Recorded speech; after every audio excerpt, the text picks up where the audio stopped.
She's really just the most beautiful person on the inside. I'm saying that because on the outside, she's gorgeous. Her talent knows no bounds. Miss Sabrina Carpenter. Hi, guys. Hi. Thanks for having me. Hey, guys. How's it going? We're doing good. I just am so happy to see you. I'm so happy to see you. This is like my safe place. Aww. I feel very, very happy when Eric is around. We met when you were really 12. young, 12 years old. Can you believe that? One of the most inspirational parts of you is, I mean, you obviously were born, huge talent, beautiful, a lot of charisma, but you never took advantage of all that. You worked really hard. Like, you had a really great work ethic.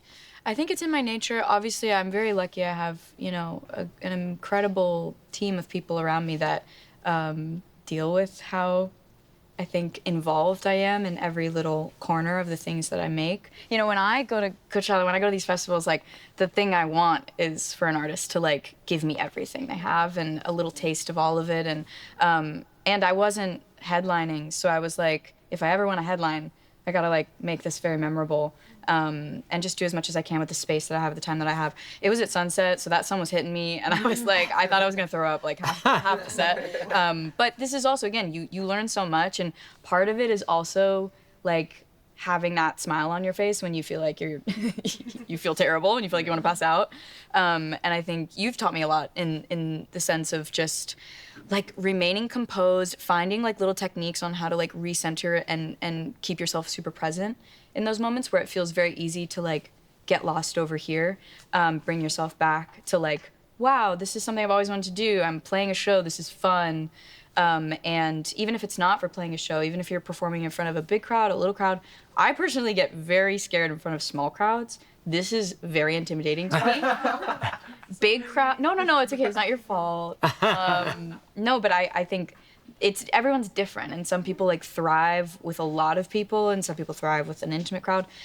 So I'm learning as I go, but I just, you know, your knowledge has guided me through everything my whole life, so. Wow, well, thanks. Yeah. All right, we're opening up the questions to Sabrina. Anyone have a question? Oh, Jules. Where was your favorite place or country that you got to perform?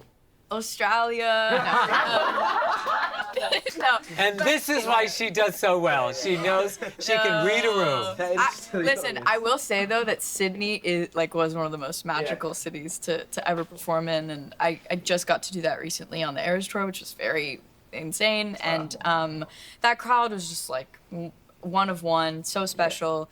I would say besides that, I got to perform at Hyde Park with Blackpink like a little over a year ago, and that was one of the biggest crowds I've ever seen in my life.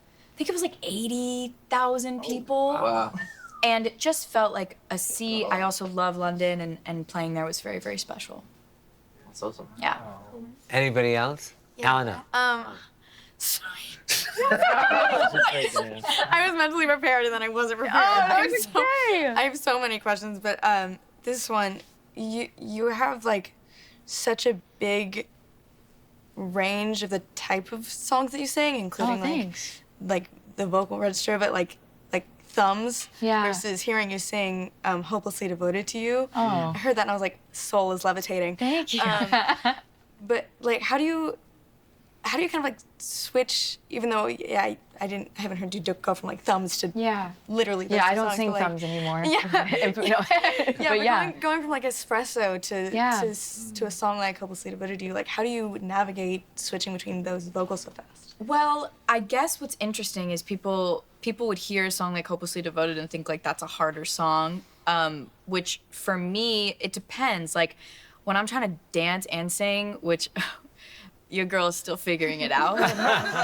Espresso is actually a much harder song because there's not a lot of room for breath. And so even though the melodies seem relatively easy and kind of in the same register, that song for me is so much harder to sing than the cover of Hopelessly Devoted to You that I did, where I was sitting still and I was able to belt. And I've also, you know this, but ever since I was young, I've always had this vibrato that I can't get rid of.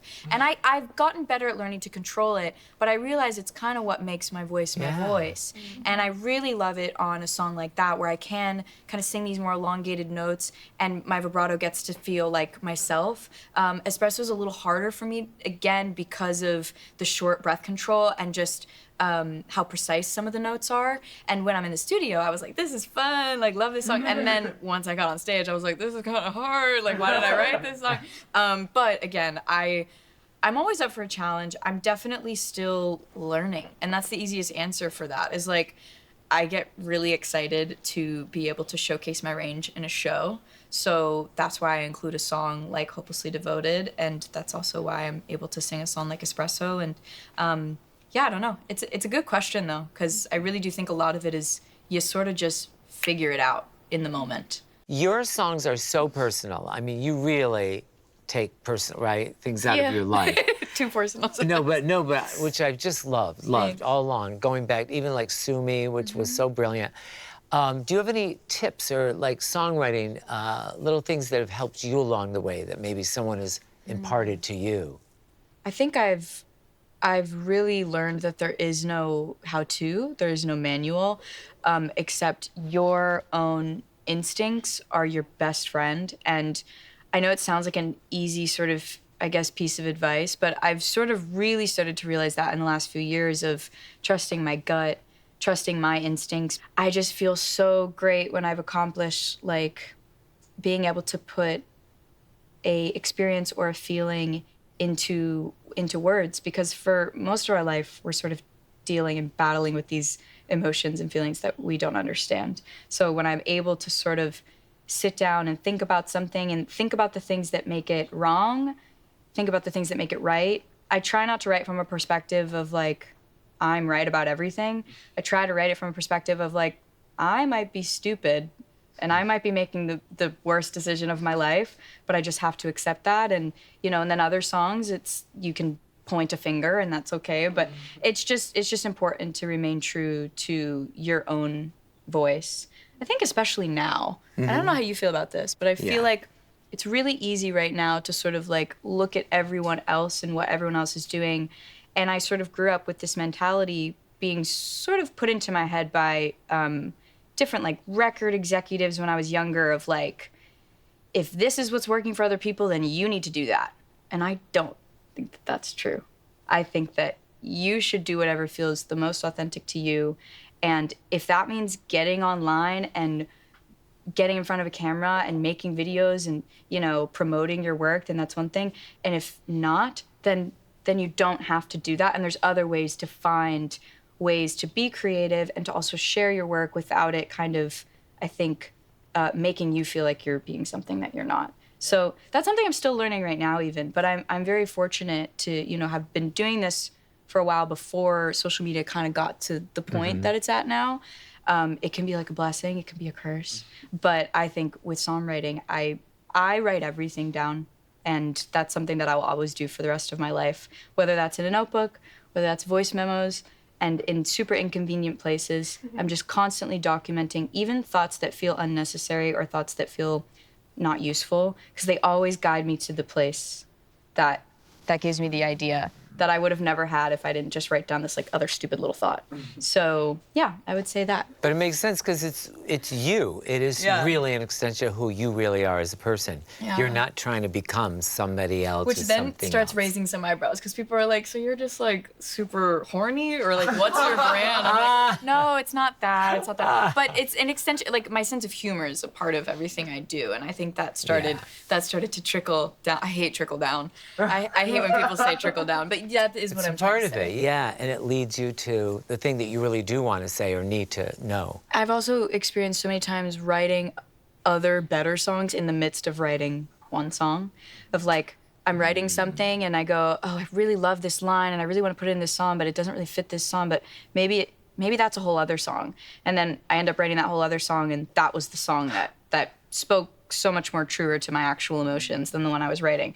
But I do try to like finish songs regardless of if I think they're good or not, just even to have like a thing to look back on and kind of a reference point. But that's such an interesting point that you bring up. Like every thought, there's no like unnecessary thoughts. They're all useful. Yeah, and it can lead you to the really important ones.